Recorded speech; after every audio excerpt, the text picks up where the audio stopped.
Hello दोस्तों, अगर आप लोग भी मध्य प्रदेश पुलिस की अगर तैयारी कर रहे हैं और अगर यह सोच रहे हैं कि इसकी तैयारी कैसे की जाए और इसका सिलेक्शन कैसे लिया जाए, तो यहाँ पर मैं आपको इस वीडियो में इसके बारे में पूरी जानकारी देने वाला हूँ। तो वीडियो को अंत तक जरूर देख लीजिएगा, आपके सारे क्वेश्चंस के आंसर आपको मिल जाएंगे। जैसे कि यहाँ पर आप तैयारी कैसे शुरू कर सकते हैं और कब से शुरू कर सकते हैं। सबसे पहले आपको क्या पढ़ना शुरू करें ताकि आपको जो है वो एक मोटिवेशन मिल जाए और आप लगातार पढ़ाई करते रहें।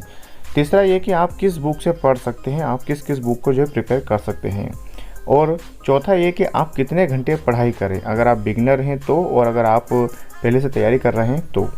और साथ ही कितने नंबर का जो है वो आपका पेपर होगा, फिज़िकल के नंबर मिलेंगे या नहीं, और पहले फिज़िकल होगा या रिटर्न एग्ज़ाम होगा। मतलब पहले जो है वो आपने देखा होगा कि शुरू में जब एग्ज़ाम होती थी तब पहले फिज़िकल होता था फिर रिटर्न एग्ज़ाम, लेकिन बाद में फिर रिटर्न एग्ज़ाम को किया गया फिर फिज़िकल को किया गया। तो अब इस बार जो है वो क्या रहने वाला है, साथ ही आपका कट ऑफ कितना जा सकता है। तो अगर आप इन सारे क्वेश्चन के आंसर जानना चाहते हैं तो वीडियो में अंत तक बने रहिएगा।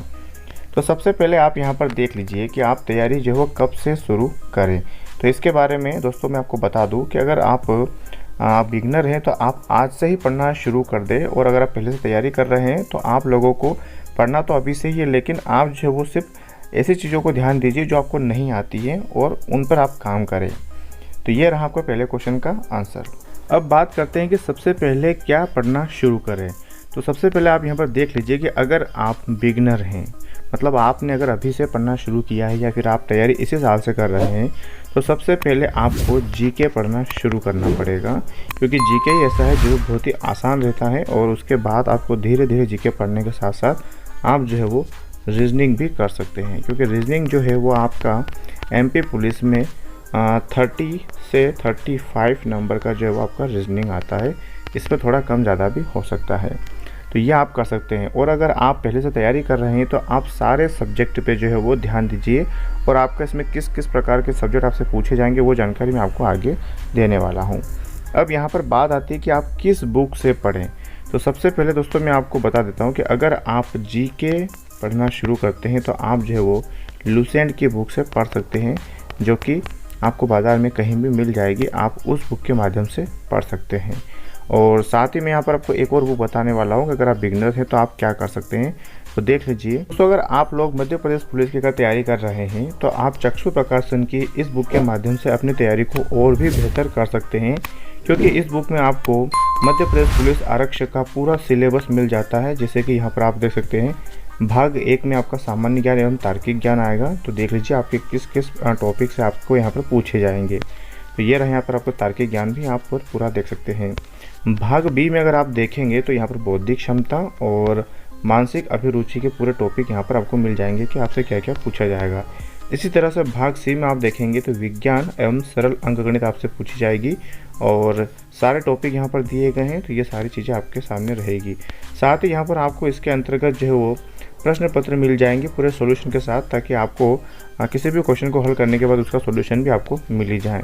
तो ये रहा यहाँ पे, आप इसको अच्छे से प्रिपरेशन के लिए इस बुक को बाय कर सकते हैं। और साथ ही दोस्तों आप इनका एमपी पुलिस का प्रैक्टिस सेट भी आता है, जिसे पढ़कर आप अपनी तैयारी को और भी मजबूत कर सकते हैं। अब यहाँ पर हम बात करने वाले हैं कि आप कितने घंटे पढ़ेंगे। तो आप दोस्तों अगर बिगनर हैं तो आपको 5 से 6 घंटे पढ़ना ही पड़ेगा, और अगर आप पहले से तैयारी कर रहे हैं तो आप यहाँ पर 4 घंटे भी पढ़ेंगे तो आपका काम बन जाएगा। आप एक एक सब्जेक्ट को एक एक घंटा भी देंगे तो आपका कवर अच्छे से हो जाएगा।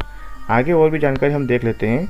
तो यहाँ पर देख लीजिए आपका पेपर कितने नंबर का होगा। तो आपका पेपर बिल्कुल 100 नंबर का ही रहने वाला है, आपको 100 नंबर में से ही मार्किंग करना है। फिज़िकल के नंबर मिलेंगे या नहीं, जी हाँ, इस बार जो है वो आपका पेपर के साथ साथ में आपको फ़िज़िकल के भी नंबर मिलना है। तो फिज़िकल के बारे में अगर आपको पूरी जानकारी चाहिए कि फ़िज़िकल में नंबर कैसे मिलेंगे, क्या होगा, कैसे काउंट किया जाएगा, तो उसके लिए भी मैं आपके लिए एक वीडियो बना दूँगा, आप कमेंट बॉक्स में ज़रूर बताइएगा। अब अगला क्वेश्चन देख लीजिए कि फ़िज़िकल पहले फिज़िकल होगा या रिटर्न एग्ज़ाम। तो यहाँ पर आप देख लीजिए, आप सभी जानते हैं कि जब भी कोई एग्ज़ाम होती है तो उसके लिए पहले जो है वो आपका रिटर्न एग्ज़ाम ही होती है। और लेकिन पहले ऐसा सुनने में आ रहा था कि हाँ पहले फिज़िकल भी हो सकता है फिर रिटर्न एग्ज़ाम। तो यहाँ पर पहले आपका रिटर्न एग्ज़ाम होगी, उसके बाद में आपका फ़िज़िकल होगा। जो लोग भी रिटर्न निकाल लेंगे उनको फ़िज़िकल के लिए बुलाया जाएगा, और फिर जाके वहाँ पर आपका फ़िज़िकल के नंबर जोड़ने के बाद ही आपकी मेरिट लिस्ट बनना है। ये इस तरह से आपका रहेगा। अब यहाँ पर हम बात करने वाले हैं कि आपका कट ऑफ जो है वो कितना जा सकता है। दोस्तों कट ऑफ के बारे में हम यहाँ पर ज़्यादा कुछ नहीं कह सकते, क्योंकि ये जो है वो कट ऑफ एक तो वैकेंसी के ऊपर भी निर्भर करता है और कितने फॉर्म भरे जा रहे हैं उस पर भी निर्भर करता है। और बाद में आप देखेंगे तो हर दिन का पेपर जो अलग अलग आता है, जिसमें आपका अलग अलग दिन का जो है वो एक अलग नॉर्मलाइजेशन की वजह से जो है वो मेरिट लिस्ट ऊपर नीचे हो जाती है। तो यहाँ पर अभी आप पूरी तरह से नहीं कह सकते हैं कि आपका कट ऑफ कितना जा सकता है। लेकिन पिछली बार का मैं अगर आपको जनरल और ओबीसी का कट ऑफ बताऊँ तो जनरल का जो है वो 80 से जो ऊपर ही गया था, ओबीसी का गया था 72 से 75, और उसके बाद में आप यहाँ पर एससी और एसटी का अंदाज़ा आप खुद ही लगा लीजिए, थोड़े थोड़े नंबर यहाँ पर कम हो सकते हैं। तो ये था यहाँ पर आपका कट ऑफ। तो ये यहाँ पे आपके सारे क्वेश्चंस दोस्तों, आई होप जब आपको सारे क्वेश्चंस के आंसर मिल चुके होंगे। और अगर आपको वीडियो पसंद आया तो वीडियो को लाइक कर सकते हैं और इसी तरह की जानकारी के लिए आप हमारे चैनल को सब्सक्राइब भी कर सकते हैं। तो मिलते हैं दोस्तों अगले वीडियो में एक नए टॉपिक के साथ।